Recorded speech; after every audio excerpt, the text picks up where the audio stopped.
Goa police ने एक ठग को गिरफ्तार किया। दरअसल आरोपी फर्जी बुकिंग के नाम पर लोगों से ठगी किया करते थे। गोवा में विला बुकिंग के नाम पर फर्जीवाड़ा कर देश भर के 500 पर्यटकों को ठगने का यह मामला सामने आया। फर्जीवाड़ा करने वाली गैंग का एक सदस्य ग्वालियर का रहने वाला है और वहां वारदात के बाद से शहर में छिपा हुआ था, जिसे गोवा और ग्वालियर पुलिस की संयुक्त कार्रवाई के दौरान गिरफ्तार किया गया। और सुशील कौशिक हमारे सहयोगी इस वक्त हमारे साथ जुड़ गए हैं। सुशील, ऑनलाइन ठगी, साइबर फ्रॉड, अब ये तो आम बोलचाल के शब्द हो चले हैं, लेकिन फिर भी इस तरह के लोगों पर कार्रवाई करने का प्रयास तो होता ही है। अभी जो पकड़ा गया बदमाश है, इसकी क्या कहानी है?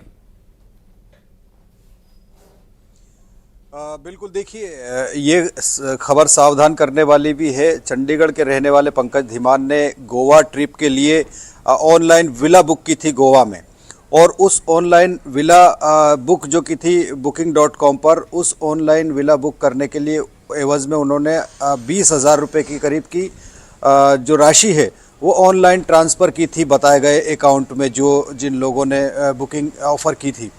और इसके बाद जब वो पंकज धीमान चंडीगढ़ से चलकर गोवा घूमने के लिए पहुंचे और संबंधित जो पता दिया गया था विला का वहां पहुंचे, तो जानकारी लगी कि इस तरह की कोई विला ही नहीं है और ना ही इस तरह की कोई बुकिंग वहां की जाती है। तब उन्हें इस बात का एहसास हुआ कि उनके साथ ठगी हुई है। उन्होंने गोवा पुलिस में कंप्लेंट की थी और जब गोवा पुलिस ने इस मामले की जांच की तो कुछ लोगों को पकड़ा।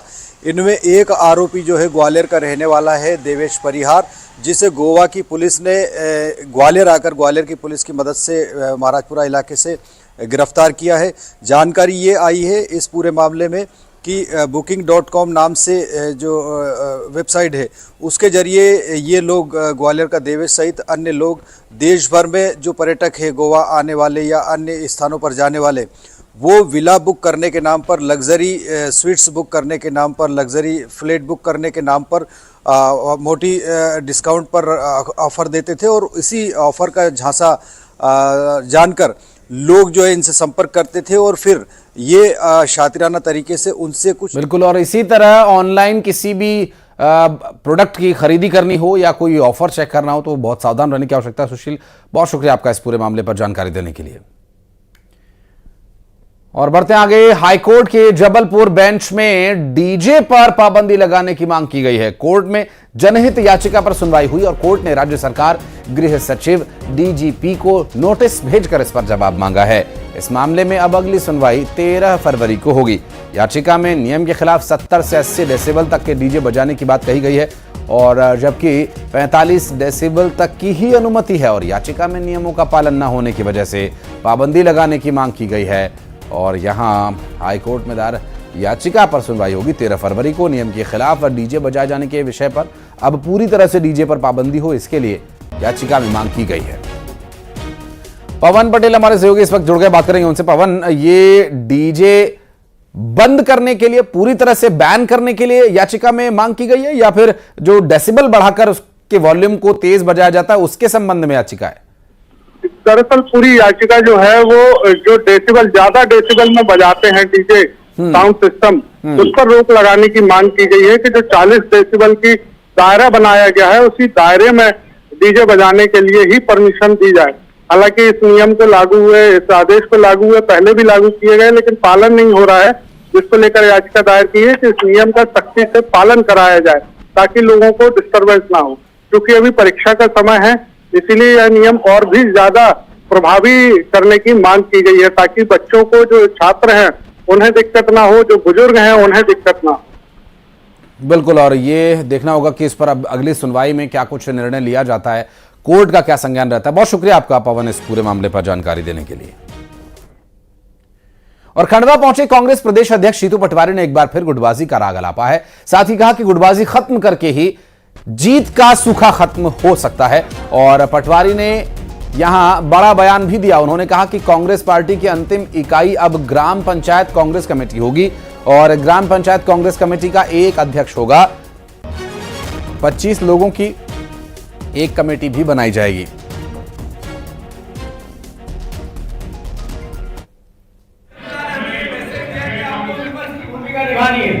फिर हमारा दायित्व है कि हमें अपना संगठन मजबूत करना पड़ेगा। हमारा दायित्व है कि नगर पालिका खंडवा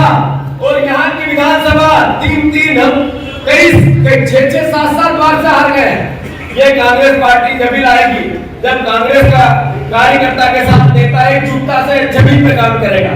इसके लिए कांग्रेस पार्टी ने एक प्रोग्राम बनाया है। कांग्रेस पार्टी ने निर्णय लिया है, सभी सम्मानित बड़े नेताओं सहित पूरी पार्टी ने, कि कांग्रेस पार्टी की अंतिम इकाई अब ग्राम पंचायत कांग्रेस कमेटी होगी। अमित जायसवाल हमारे सहयोगी इस वक्त हमारे साथ जुड़ गए। अमित, जीतू पटवारी लगातार गुटबाजी, कभी कैंसर बता रहे हैं उसे, कभी जीत का सूखा खत्म करने के लिए इसे खत्म करने की बात कर रहे हैं। अब ये नई जो एक पहल की गई है कांग्रेस पार्टी की तरफ से, ग्राम पंचायत कांग्रेस कमेटी, ये कैसे काम करेगी? जी बिल्कुल, मैं बता दूं कि जीतू पटवारी लगातार निमाड़ मालवा के दौरे पर हैं और धार में उन्होंने कैंसर वाला बयान दिया था, जिसके बाद वो यहाँ खंडवा पहुंचे। खंडवा की कई सीटें हैं जो 6-7 बार से जो है कांग्रेस जीत नहीं पाई है, तो उन्होंने ये हवाला दिया और कहा कि जब तक एकजुटता नहीं आएगी, जब तक एक साथ काम नहीं करेंगे, तब तक जीत का सूखा खत्म नहीं होगा। उन्होंने कहा कि अब नए सिरे से बदलाव भी हम करने जा रहे हैं, थोड़ा धैर्य भी रखना पड़ेगा। अब अंतिम इकाई जो है ग्राम पंचायत कांग्रेस कमेटी होगी और ग्राम पंचायत कांग्रेस कमेटी का एक अध्यक्ष बनाएंगे और 25 लोगों की टीम होगी। इसके अलावा उन्होंने कहा कि हर विधानसभा को बड़े नेता गोद लेंगे, उनके पालक बनेंगे और वहां लगातार काम भी करेंगे। तो इस तरह से हम बदलाव लाकर जीत हासिल कर सकते हैं। लेकिन बात वही है कि गुटबाजी कांग्रेस की नस नस में है और उसको खत्म करने पर अब अध्यक्ष का भी पूरा जोर है। वो बीजेपी पर भी हमलावर होते हैं, सौरभ शर्मा का भी नाम लेते हैं और तमाम तरह की बातें करके एकजुटता का संदेश देने की कोशिश करते हैं। उनका ये संदेश कितना कारगर साबित होगा, खंडवा में कांग्रेस में आपसी खींचतान है वो कितनी दूर होगी, प्रदेश में कितना बदलाव आएगा, ये आने वाला वक्त बताएगा। बहुत शुक्रिया अमित आपका इस जानकारी के लिए। सिंहस्थ से पहले शिप्रा जी प्रदूषण से मुक्त होंगी। प्रोजेक्ट को पूरा करने के लिए सरकार ने पीआईयू गठित किया है। पीआईयू के डायरेक्टर का जिम्मा उज्जैन डिवीजन को दिया गया है और पीआईयू में 5 एग्जीक्यूटिव इंजीनियर, 1 पर्यावरण विशेषज्ञ, 6 असिस्टेंट इंजीनियर, 9 सब इंजीनियर्स को नियुक्त किया गया। प्रोजेक्ट इंप्लीमेंटेशन यूनिट को नमामि शिप्रा प्रोजेक्ट प्रबंधन इकाई नाम दिया गया है और साल 2028 से पहले शिप्रा जी पर निर्माणाधीन समेत सभी परियोजनाओं को 3 साल में पूरा करने का टारगेट रखा गया है।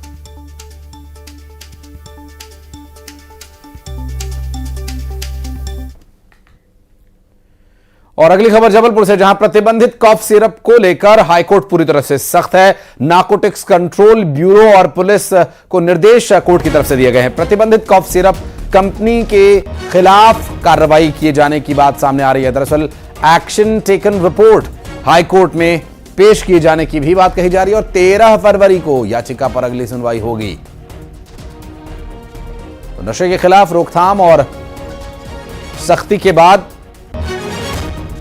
देखना होगा कि आगे क्या स्थिति रहती है। फिलहाल आपको बता दें कि प्रतिबंधित कफ सिरप को लेकर हाईकोर्ट ने सख्ती दी है। नारकोटिक्स कंट्रोल ब्यूरो और साथ ही पुलिस को भी निर्देश दिए गए हैं इस पूरे मामले में। एक्शन टेकन रिपोर्ट भी कोर्ट में सबमिट करनी होगी 13 फरवरी तक। और उज्जैन के रविशंकर नगर में सड़क के चौड़ीकरण का विरोध शुरू हो गया।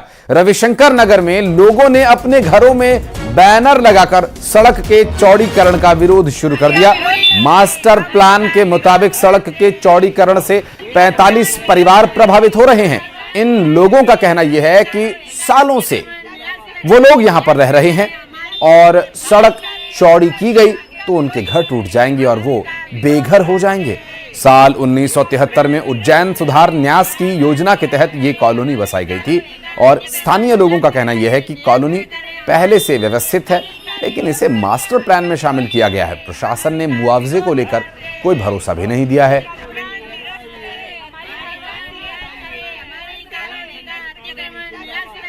हमारा डिमांड क्या है बोल रहे हो आप? यस, हम लोग है ना इधर की रेजिडेंशियल कॉलोनी में 40 साल से ज़्यादा रह रहे हैं और ये कौन सा ना इधर स्मार्ट सिटी का प्रोजेक्ट में आता है ना सिमस्त का प्रोजेक्ट में आता है। ये जानबूझ के है ना हमको एक फ्रॉडुलेंट केस है ये, और ये लोग चाहते हैं कि ये पूरा मकान बेच के सब चले जाए और हम लोग उधर इसको कमर्शियल कॉलोनी ऐसे डेवलप करें। सरकार से हमारी अपील है कि हम लोगों को बिना बताए यहाँ से 25-25 फीट लिया जा रहा है।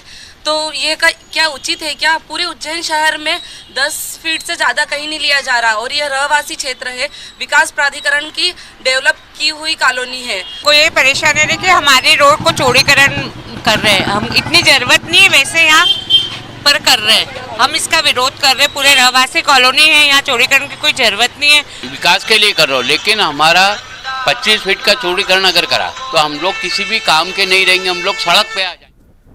और दमोह में एक पत्नी अपने पति को मृत बताकर विधवा पेंशन ले रही थी। विकलांग पति ने कलेक्टर को शिकायत की है। आपको बता दें कि पति पत्नी दोनों अलग अलग रह रहे थे और कोर्ट के आदेश पर पति बच्ची की देखरेख के लिए पत्नी को 1000 रुपए देता है।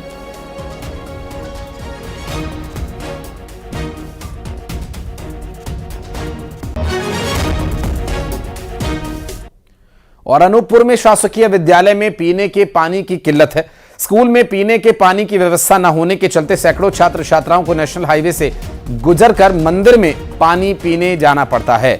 2 महीने पहले स्कूल का सबमर्सिबल खराब हुआ था, जिसको लेकर कई बार अधिकारियों को अवगत कराया गया, लेकिन अभी तक कोई सुध नहीं ली गई है।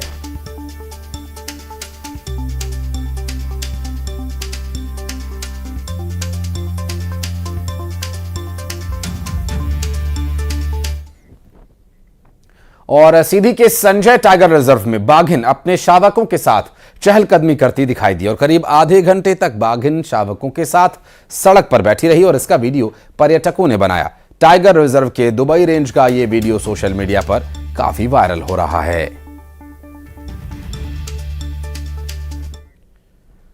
नरसिंहपुर के अपर कलेक्टर में कोर्ट में वरमाला हुई। दरअसल विधवा महिला के साथ एक शख्स ने शादी की। बता दें कि एक शादी समारोह के दौरान दोनों की मुलाकात हुई थी और कुछ समय तक दोनों ने बातचीत की और फिर शादी करने का फैसला किया। आपको बता दें कि 2 महीने पहले दोनों ने शादी का आवेदन किया था।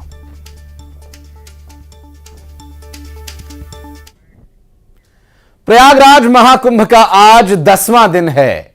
गंगा में आस्था की डुबकी लगाने के लिए महाकुंभ में श्रद्धालुओं का पहुंचना लगातार जारी है और आज दोपहर 12 बजे तक 30,47,000 श्रद्धालुओं ने स्नान किया, जिसमें 10 लाख कल्पवासी और 20,47,000 श्रद्धालु शामिल हैं। महाकुंभ की शुरुआत से अब तक तकरीबन 9 करोड़ 24 लाख से ज्यादा श्रद्धालु संगम में आस्था की डुबकी लगा चुके हैं। 26 फरवरी तक चलने वाले महाकुंभ में 45 करोड़ श्रद्धालुओं के डुबकी लगाने का अनुमान है।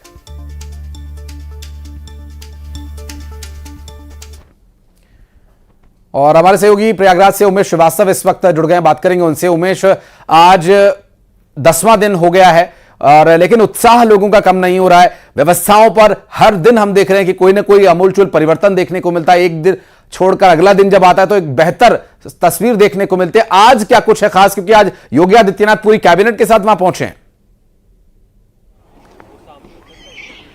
जी देखिए, महाकुंभ नगर की महिमा निराली है, महाकुंभ नगर की आभा निराली है।